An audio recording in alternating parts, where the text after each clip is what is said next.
दोस्तों, इस कहानी का शीर्षक है ईश्वर अच्छा ही करता है। एक दरबारी को बीरबल की ऐसी बातें पसंद न आती थी। एक दिन वही दरबारी दरबार में बीरबल को संबोधित करता हुआ बोला, देखो ईश्वर ने मेरे साथ क्या किया। कल शाम को जब मैं जानवरों के लिए चारा काट रहा था तो अचानक मेरी छोटी उंगली कट गई। क्या अब भी तुम यही कहोगे कि ईश्वर ने मेरे लिए यह अच्छा किया है? कुछ देर चुप रहने के बाद बीरबल बोला, मेरा अब भी यही विश्वास है कि क्योंकि ईश्वर जो कुछ भी करता है मनुष्य के भले के लिए ही करता है।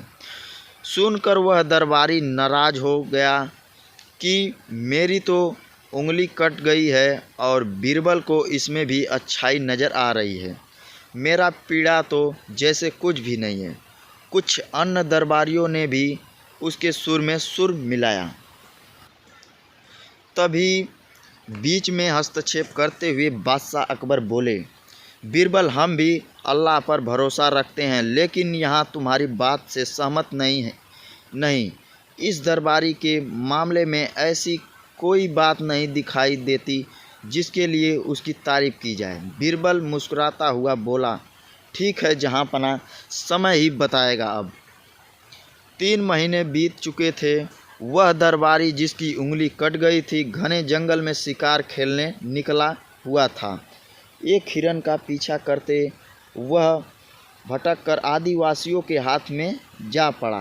वे आदिवासी अपने देवता को प्रसन्न करने के लिए मानव बलि में विश्वास रखते थे।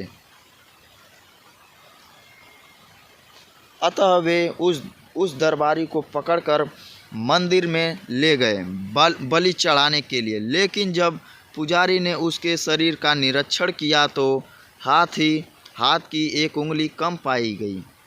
नहीं, इस आदिवासी की बलि नहीं दी जा सकती।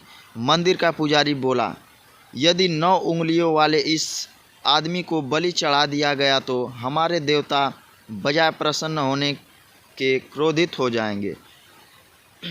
अधूरी बलि उन्हें पसंद नहीं। हमें महामारियों, बाढ़ या सूखे का प्रकोप झेलना पड़ जाएगा। इसीलिए इसे छोड़ देना ही ठीक होगा। और उस दरबारी को मुक्त कर दिया गया। अगले दिन वह दरबारी दरबार में बीरबल के पास आकर रोने लगा। तभी बादशाह भी दरबार में आ पहुँचे और उस दरबारी को बीरबल के सामने रोता देखकर हैरान रह गए। तुम्हें क्या हुआ, रो क्यों रहे हो?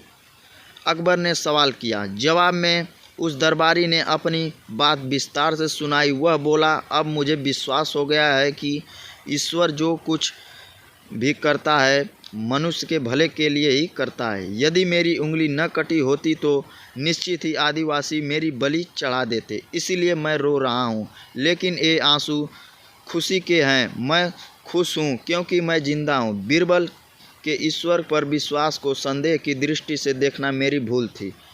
अकबर ने मंद मंद मुस्कुराते हुए दरबारी की ओर देखा जो सिर झुकाए चुपचाप खड़े थे। अकबर को गर्व महसूस हो रहा था कि बीरबल जैसा बुद्धिमान उसके दरबारियों में से एक है। यह छोटी सी कहानी कैसी लगी आप लोग को कृपया कमेंट में ज़रूर बताएं।